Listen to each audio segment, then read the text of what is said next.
Hi everyone, in today's video I'm going to show you how to make the Elizabeth stitch using crochet.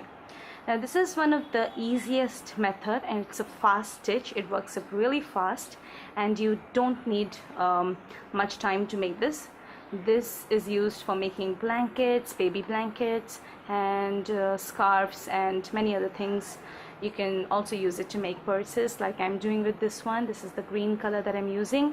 I'm going to demonstrate to you using a cotton 4-ply yarn from Anchor and also a hook which is a 4mm.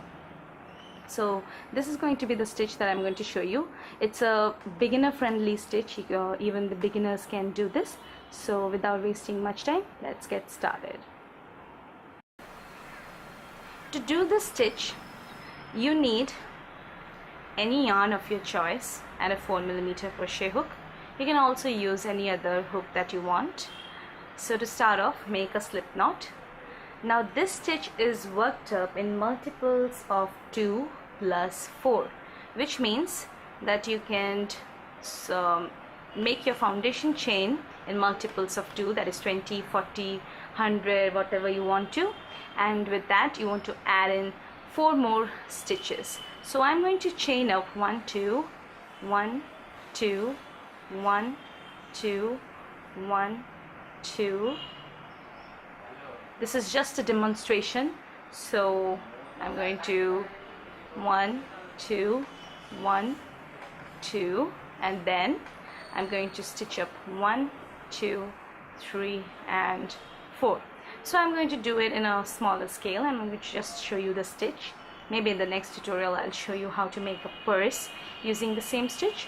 So to start off, what you want to do is you want to count 4 chain from your hook. So this is chain number 1 2 3 and 4, and onto the 4th chain you want to go into the chain, pull up a loop, keep the loop on your hook, yarn around, go into the same stitch and pull up 1 more loop, and then you want to yarn around and go through all of those 4 loops in this way. Now chain 1, leave the next stitch and into the next chain, go into the chain, pull up a loop, yarn around and go into the same stitch to pull up 1 more loop, yarn around and go through all of those loops.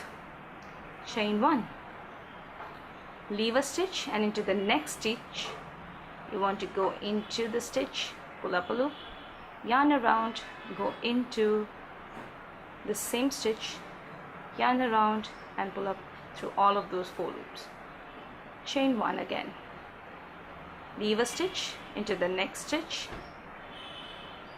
yarn over, pull up a loop, yarn over and pull up 1 more loop, and then yarn around and go through all of those loops.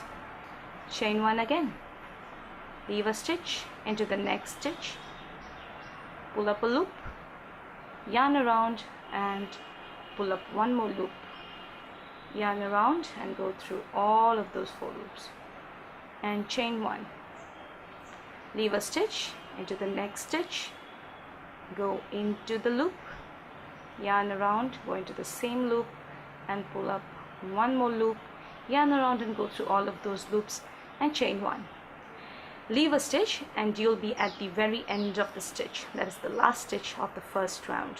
Go into the same chain or the last chain, pull up a loop, yarn around, go into the same stitch and pull up 1 more loop, yarn around and go through all of those loops, and this is how your work must look like. Now this is like a puff stitch but a tiny bit different. So to do the second stitch you want to chain up 3, turn around your work. Now if you see closely, what I have here is I've got gaps between my stitches. I'm not talking about these gaps here, I'm talking about these gaps right here, all of these gaps between those puff stitches. You see the gaps right here. So that's what I'm going to be working in for the next rows. So you want to insert your hook into your chain. After chaining up 3, you want to go into the same space, pull up a loop, yarn around, go through the same stitch, and then just yarn around and go through all of those 4 loops.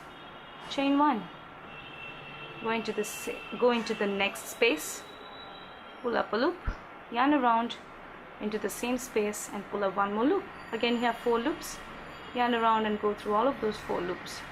Chain 1, go into the next space, pull up a loop, yarn around, go into the same and pull up 1 more loop, yarn around and go through all of those 4 loops and chain 1.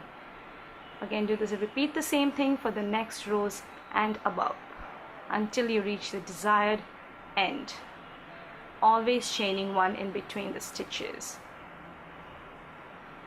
I'm doing the same thing, chaining 1 and going into the next stitch, pulling up a loop, yarn arounding it, pull up 1 more loop, and just continue doing the same. When I reach at the very end, I'm going to repeat the same thing, go into the space, pull up a loop, yarn around, go into the same space and pull up 1 more loop, yarn around and go through all of those 4 loops and chaining 3 for the next row. I'm going to turn my work and do the same thing. So this is one of the easiest stitches for the beginners because they can do it easily. It works up really fast, like in no time you can make a scarf or maybe a hand towel or whatever. If you're using cotton yarn, it's a beautiful stitch for your hand towel because it's such a textured stitch and it doesn't need much time to make it, and you can just do that in no time at all.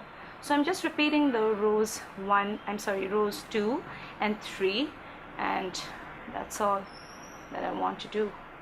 So you're going to repeat for the next rows so that you want to end up with the length that you want for your piece to be, and that's all how you do the Elizabeth stitch. Maybe in the next video I'll show you how to make a handbag out of it, or maybe something else out of it, a pouch or something. You see how it crisscrosses. The first stitches went in this way and on the second round they went in this way, so it's crisscrossed, and I'll show you the demo. And that's what the stitches look like. See how it crisscrosses? It's a beautiful textured stitch. I love it. So maybe in the next tutorial I'll show you how to end it up. So that's all for now. I'll see you next time in the next video. Bye.